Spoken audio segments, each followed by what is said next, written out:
In this video, I'm going to teach you an easy productivity hack I used to turn my laziness into 9 million bucks. Let's get right into it. So whenever you want to achieve something, whether it's a goal or a specific outcome, we often try to say like, my goal is X, and then I just keep working and hopefully I'll achieve that goal. Well, what actually happens is until you achieve that goal, it can often be demotivating. You feel like you're not making progress and you sort of just kind of give up. I'm sure this has happened to you if you've ever set New Year's resolutions before. So what I used to do is try to say, oh, well, what I'll do is I'll attach a specific reward to that goal. So if I achieve X, then I'll do Y. And so an example from my own life was I was out to raise our Series A for our startup. And I said, if I sign a term sheet with a top tier VC, I will buy myself this new camera that I've been eyeing for a few months. And at first that worked great. I was going out, pitching VCs, and like for the first 20 hours, like, oh yeah, like I'm getting closer and closer and soon I'll have that camera.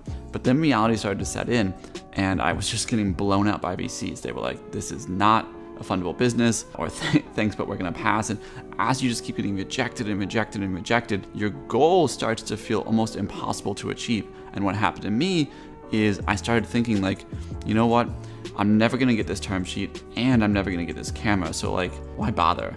And I knew I had a big problem because as soon as you start losing motivation to work towards your goals, that should be a sign that you need to change something. You cannot just brute force your way through motivation.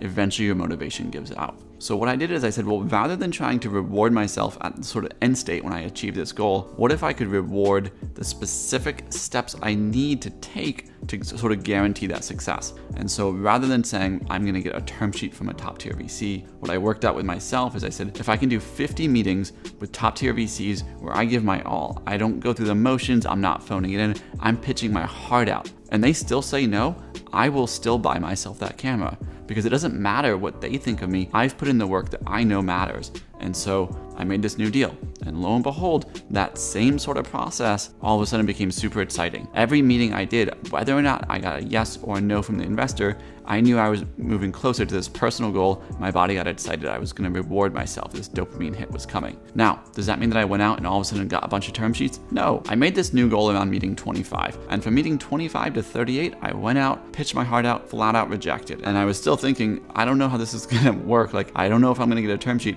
but I know I'm only 12 more meetings away from my goal and I can get a camera. So that feels really good. So I kept going. The next week, I went out meetings 39 through 43. I only had 5 meetings lined up, but of those 5 meetings, 3 gave me term sheets. And best of all, one of those was from Tribe Capital, who gave us a $9 million term sheet, and Tribe Capital happened to be my #1 pick for the round. And so I signed with them and we got 9 million bucks for our startup. This is a hack that I use all the time in my professional and personal life. Let me give you another example of sort of how I might apply this. Let's say my goal is to get 10 customers for my startup. That's the goal. What are the activities that are going to get me to that goal? Well, if I can do a minimum of 50 sales calls a day, like total cold call customers and ask them to buy our product, I know that over some certain amount of time, I will achieve my goal. And it's no longer about getting 10 customers, it's about doing the activities that will get me to my goal. So there's kind of 2 ways you can structure that. You can say, if I do 2,500 calls, then I will reward myself with X, and it could be like a money thing, it could be just like a special date with your partner, like it can be a lot of different things. It just needs to be something that tells your brain,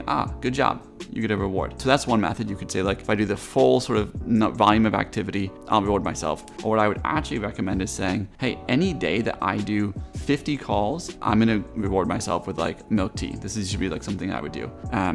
And if I don't do 50 calls, and you can also make this stronger by saying, I'm gonna do X, and it could be this like painful thing. It could be like, I'm gonna have to run a mile. And if like me and I hate running, then like, well, I'm gonna get fit by doing this, but I'm gonna like, I don't wanna have to run a mile today again, because I missed my calls yesterday. So I'm gonna try to do my 50 calls and get a milk tea instead. I use this again all the time on personal and professional goals. It's a really easy way to hack your brain into being productive, because the brain can't resist the dopamine hits that these reward systems give. So if you can trick it into saying, hey, I'm getting all these little dopamine hits by doing this activity, your brain will naturally make you really productive. For someone like myself, who's like, I would admit, kind of lazy at times, this is an amazing way to make yourself productive and get the results you want in your life, whether it's building a business, building your wealth, finding a partner. It works for everything. So I hope this little tip was helpful. It's, again, been a game changer in my life. If you like this video, consider subscribing and clicking the bell notification. I make videos like this all the time, teaching you how to build your life, startups, and ultimately wealth and happiness. Hope this was helpful.